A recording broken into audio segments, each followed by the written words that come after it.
Om Swastiastu. Salam sejahtera bagi kita semua. Yang terhormat Bapak M. Rudi Irwansyah, SPD MPD, selaku dosen pembimbing utama, Bapak Kadek Raiswine, SPD MPD, selaku dosen pembimbing pendamping, dan Bapak Iwayan Swindre, SE MSI, selaku dosen penelaah. Nah, pada kesempatan kali ini, saya ingin mempresentasikan proposal saya yang berjudul Pengaruh Modal Sosial terhadap Keberlanjutan Gabungan Kelompok Tani atau Gapoktan di Desa Banjartegehe, Kecamatan Banjar, Kabupaten Buleleng. Namun sebelum lanjut, izinkan saya memperkenalkan diri terlebih dahulu. Perkenalkan, nama saya Puturia Armelita, NIM 1917011046 dari Prodi Pendidikan Ekonomi. Adapun pokok bahasan dari presentasi ini yaitu yang pertama ada pendahuluan, yang kedua kajian teori, ya, dan yang ketiga metodologi penelitian. Langsung saja pada bagian pendahuluan, peneliti dalam menulis proposal ini dilatar belakangi oleh berbagai masalah, yaitu Gapoktan merupakan kumpulan beberapa kelompok tani yang bergabung dan bekerja sama untuk meningkatkan skala ekonomi dan efisiensi usaha. Adanya Gapoktan tersebut dapat lebih berdaya guna dan berhasil guna menyediakan sarana produksi, pertanian, peningkatan pemodalan, dan perluasan usaha tani untuk para petani dan kelompok tani dari sektor hulu dan hilir, serta peningkatan kerjasama dan pemasaran produk. Nah, kemunculan Gapoktan tidak terlepas dari permasalahan mengenai pemeliharaan tanaman, produksi pemasaran, serta kurangnya adopsi teknologi dan informasi seputar pertanian.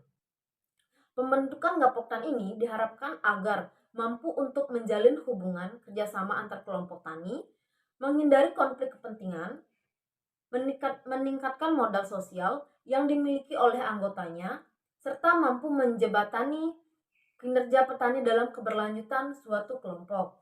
Nah, Gapoktan merupakan media komunikasi untuk saling bertukar informasi antar kelompok tani. Modal sosial dipandang memiliki peranan dalam pengembangan suatu masyarakat dan menjadi kunci keberhasilan. Adapun permasalahan yang ada di dalam proposal ini yaitu administrasi Gapoktan yang masih menggunakan cara manual dan dikelola oleh anggotanya yang berpendidikan rendah. Nah, dikarenakan pengurus atau pengelola Gapoktan tersebut masih berpendidikan rendah, nah, dan cara administrasi yang digunakan masih menggunakan cara manual, yaitu masih menggunakan buku besar dan masih menggunakan tulisan tangan untuk merekap administrasi. Kemudian pengambilan bunga yang direkomendasikan oleh pemerintah terlalu kecil, yaitu 1% per bulan dari pinjaman. Dikarenakan suku bunga terlalu kecil, yaitu 1% dari pinjaman, menyebabkan modal atau uang kas juga akan semakin banyak berkurang, dikarenakan kesempatan anggota untuk meminjam modal lebih banyak. Selanjutnya, jumlah anggota yang terlalu banyak. Dikarenakan jumlah anggota yang terlalu banyak, sehingga modal yang diterima oleh anggota sangat kecil. Nah, selanjutnya, identifikasi masalah, yaitu yang pertama, administrasi Gapoktan masih menggunakan cara manual dan dikelola oleh anggota yang berpendidikan masih rendah. Yang kedua, pengambilan bunga yang direkomendasikan oleh pemerintah terlalu kecil, yaitu 1% per bulan dari pinjaman. Dan yang ketiga, jumlah anggota terlalu banyak sehingga modal yang diterima oleh anggota itu sangat kecil. Peneliti juga melakukan pembatasan masalah terhadap variabel-variabel penelitian, yaitu pada modal sosial dan keberlanjutan Gapoktan Kusumasari. Jadi penelitian ini hanya mencari pengaruh modal sosial terhadap keberlanjutan kelompok Kusumasari. Adapun rumusan masalah yaitu bagaimana keberlanjutan Gapoktan Kusumasari setelah menerima bantuan modal dari pemerintah. Bagaimana pengaruh modal sosial terhadap keberlanjutan Gapoktan Kusumasari. Berdasarkan rumusan masalah yang saya paparkan tadi, tujuan penelitian ini adalah yaitu untuk mengetahui keberlanjutan Gapoktan Kusumasari setelah menerima bantuan modal dari pemerintah. Untuk mengetahui pengaruh modal sosial terhadap keberlanjutan Gapoktan Kusumasari. Adapun manfaat yang diharapkan dalam penelitian ini yaitu ada dua, yaitu teoritis dan praktis. Manfaat teoritis yaitu sebagai referensi dan pertimbangan literatur. Manfaat praktis bagi peneliti menambah wawasan mengenai pengaruh modal sosial bagi kelompok, menjadi masukan kepada anggota kelompok untuk lebih memperhatikan modal sosial. Bagi masyarakat, memberi peranan agar mengetahui pentingnya pengaruh modal sosial, dan bagi akademis menjadi referensi penelitian selanjutnya. Bagian kedua, kajian teori, sosial kapital atau modal sosial.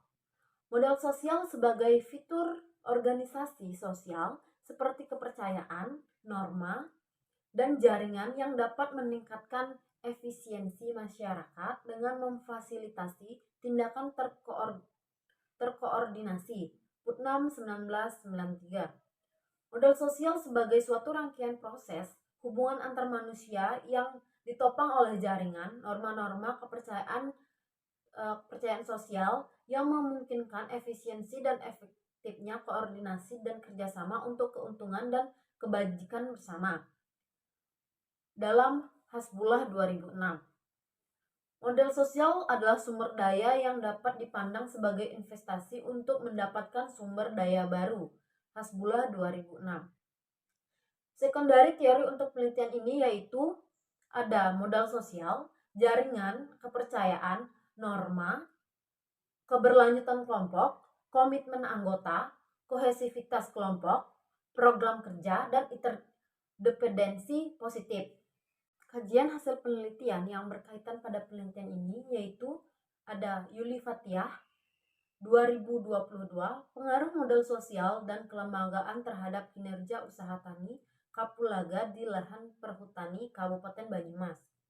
Yang kedua, Nurul Rahmi 2022, modal sosial pada kelompok tani gabungan semua gang berbasis urban farming di Kelurahan Kembangan Utara Jakarta Barat. Dan Erawati 2021, pengaruh modal sosial terhadap keberlanjutan Gapoktan Ngudi Rukun di Kabupaten Wonogiri. Nah, kemudian untuk rangka berpikir dapat dilihat di slide bahwa X1 dan X1, X2 dan X3 berpengaruh terhadap Y, yaitu keberlanjutan. Nah, dari kerangka berpikir tadi, penulis membuat hipotesis deskriptif seperti yaitu diduga secara serempak modal sikap saling percaya, kerjasama, dan norma dapat mempengaruhi keberlanjutan Gapoktan. Dan diduga secara parsial, modal sosial, sikap saling percaya, kerjasama, dan norma dapat mempengaruhi Gapoktan, keberlanjutan Gapoktan. Nah, semakin tinggi jaringan kerjasama maka kelompok akan berlanjut. Semakin tinggi rasa saling percaya, maka kelompok akan berlanjut. Dan semakin ditaatinya norma kelompok, maka kelompok akan berlanjut. Selanjutnya bagian ketiga yaitu metodologi penelitian.